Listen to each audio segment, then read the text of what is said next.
My name is BFagan, and this is my announcement manuscript presentation for COM 3325 Advanced Professional Speaking, February 19th, 2011. This is my family announcement presentation.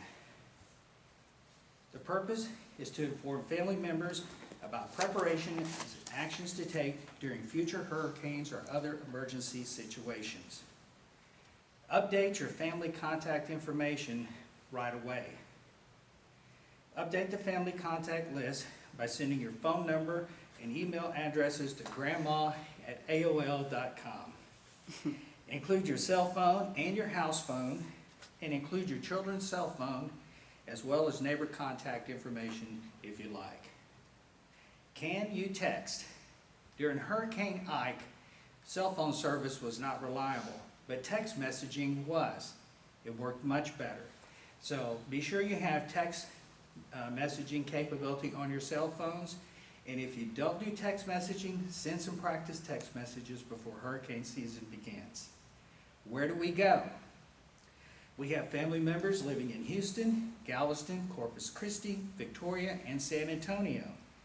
So if a storm approaches, pick the best location for safety, but most of all, please call before you come. Review the emergency kit and what to do list. I have an attachment, and on that we have a list of things to go in your emergency kit, as well as things that you should think about doing before you evacuate. We've added to the list to be sure and have emergency cash and credit cards, extra medication if they're critical, and keep the list in your emergency kit of your important documents, such as insurance policies, photos, financial records, etc., and a road map.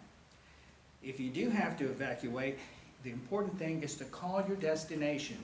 Let them know 3 things: who's with you, when you expect to arrive, and what is your route. Extra pillows and blankets are needed. When you fill your car's gas tank, be sure and have an extra fuel tank with you in case you run out of gas. And tell your neighbors when you left and where you're going. Get your phone numbers and information into Granny, and she'll send these lists back out with an updated contact list as soon as she gets them. Remember, the 2011 hurricane season begins in June.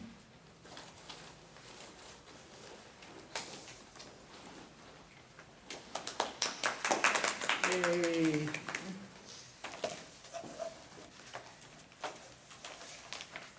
Just take a moment while I set up for my next speech. And if somebody would take a look and be sure I didn't move out of place for the camera. Okay, how many minutes was it? Is somebody checking the minutes? He's got a timer. I did. I've got a clock running. That's the actual speech, right? Because we sometimes, like the last speech, we indicate by fingers of the hands. Yeah. You know, that was it.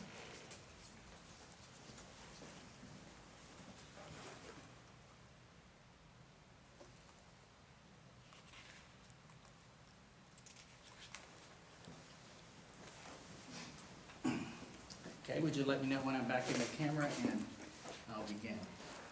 You're inside the little red dot. Yeah. Okay, thank you. Hello, my name is BFagan. I'm a student of COM 3325 Advanced Professional Speaking, and this is my lesson from experience presentation. My first experience teaching a class. An experience that scared me was my first assignment to teach a class at work. The employees were required to be at the training, but they didn't want to be there.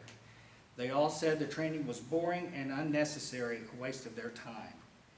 I had a fear of public speaking, but it was something I had to do for my job. So here are some lessons that I learned from that experience. It helped me to face my fears, and I'm certain these lessons will be of benefit to you. Reducing stress to present. Nelson Mandela said, "A brave man is not he who does not feel afraid, but he who conquers that fear." The fear of speaking in front of others is one of the biggest fears we know about, and we've talked about it in this class. Here are some tips that will help you to get over your nervousness before you have to talk to a group of people. Take a look at the handout that I passed out to you before we began. Prepare to present. These are some warm-ups to help reduce nervousness. If you look in the first column, there are some breathing and stretching exercises that will help you relax before you talk. If you look through those, there are some of the things we've talked about in our text so far in the class. Number 9, lip stretch and loosen muscles by making a motorboat sound. Now, it's important you do this in the 10 minutes before your class. Do not start your presentation with On the next set, there's some enunciation drills to help you pronounce things correctly. And let's do the first 5 together, tongue twisters, if you would, okay? So we'll do them together. The first one, with me, she says, she shall sow a sheep. Number 2, we're your well-wishers. Number 3, the sea ceases and it suffices us. 4, some sunshine. Do you shun sunshine? And number 5, he saw 6 slim, sleek, slender saplings. Just remember, nervousness subsides after the first couple of minutes. Everyone listens to WII-FM. You know what that is? What is in it for me?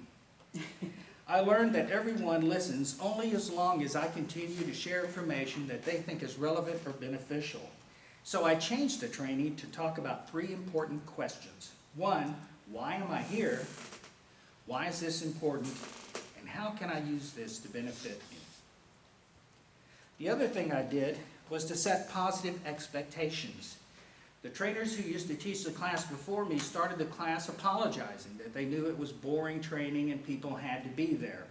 So I made a list of negative statements to avoid and a list of positive persuasive words to use.